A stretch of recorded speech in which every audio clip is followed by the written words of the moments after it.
Amour par un après-midi pluvieux, une passion intense est née dans une bibliothèque. Je m'appelle Valeria, et je n'avais jamais imaginé que mon monde changerait lorsque nos regards se sont croisés avec ceux d'Alejandro.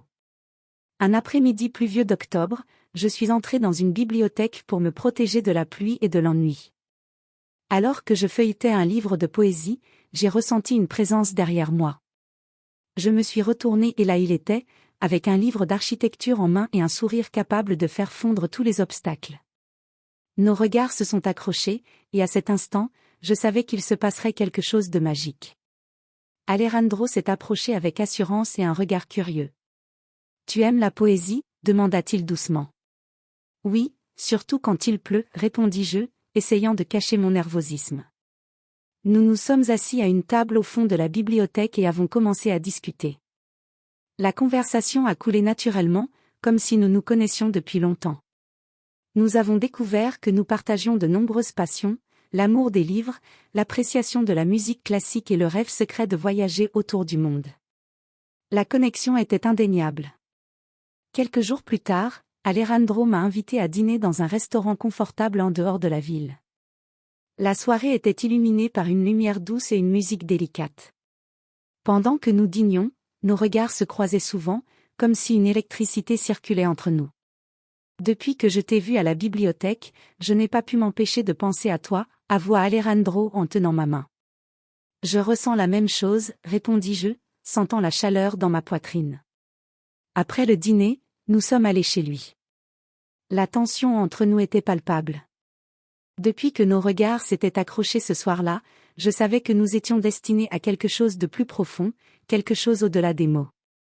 Nous nous sommes rapprochés lentement, sentant l'électricité dans l'air, et lorsque nos corps se sont rencontrés, le temps semblait s'arrêter.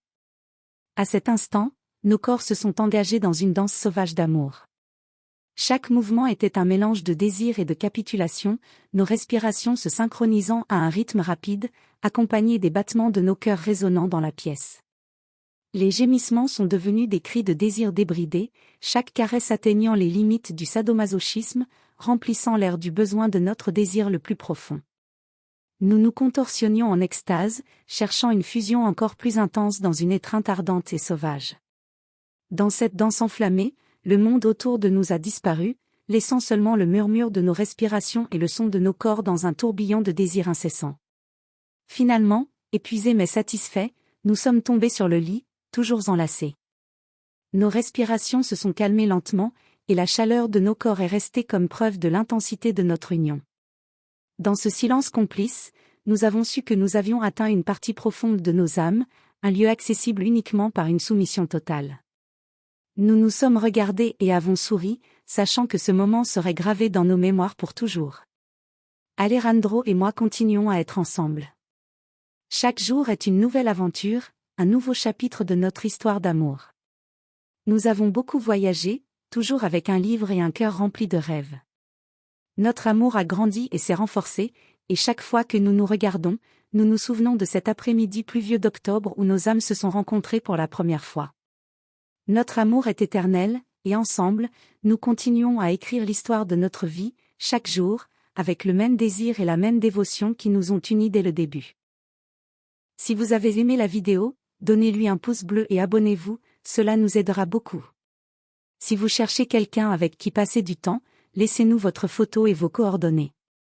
Nous ajouterons notre adresse email dans la description ci-dessous.